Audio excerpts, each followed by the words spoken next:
الحمد للہ رب العالمین والصلاة والسلام علی رسول اللہ اما بعد۔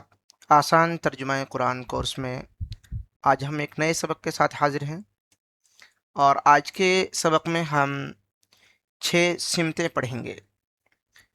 6 جو ڈائریکشن ہوتے ہیں ان کو ہم پڑھنے جا رہے ہیں کہ قرآن پاک میں یہ 6 سمتیں، یہ 6 ڈائریکشن کس انداز میں اور آیتوں میں کس طرح استعمال ہوتے ہیں۔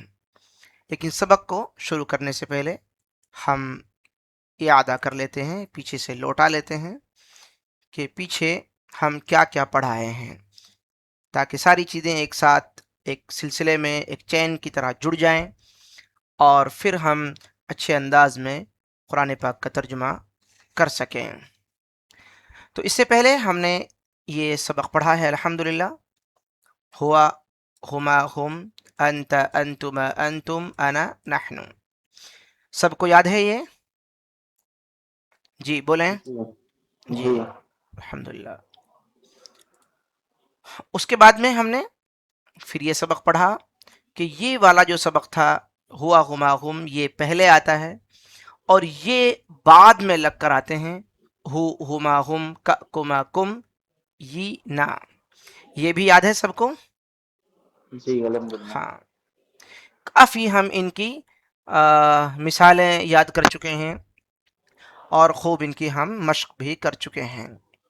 ایک سبق ہم نے یہ پڑھا تھا واحد 1 اور تثنیہ 2 اور جمع یہ 3 یا 3 سے زیادہ۔ جیسے ہم نے یہ پڑھا ہوا مسلمن، ہما مسلمانی، ہم مسلمون۔ ہوا مسلمن ایک مسلمان، ہما مسلمانی 2 مسلمان، ہم مسلمون یعنی 3 سے زیادہ مسلمان، وہ سب مسلمان۔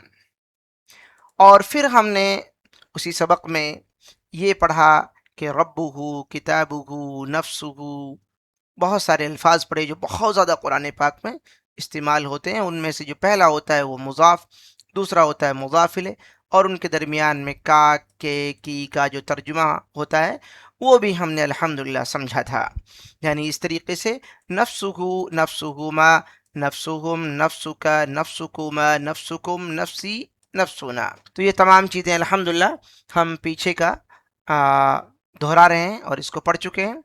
اب اگر آپ نے یاد کیا ہوگا اس سے پہلے والا شاید یہ سبق تھا کہ ربہ کیا ترجمہ ہوگا اس کا، بتائیے جلدی سے۔ اس کا رب، کتابہ، اس کی کتاب، رسولہ، اس کے رسول۔ ماشاء اللہ۔ تو سب کو یاد ہے یہ؟ تو آج کا جو نیا سبق ہے اس کو ہم شروع کرتے ہیں، وہ ہیں ہماری 6 سمتیں، 6 ڈائریکشن۔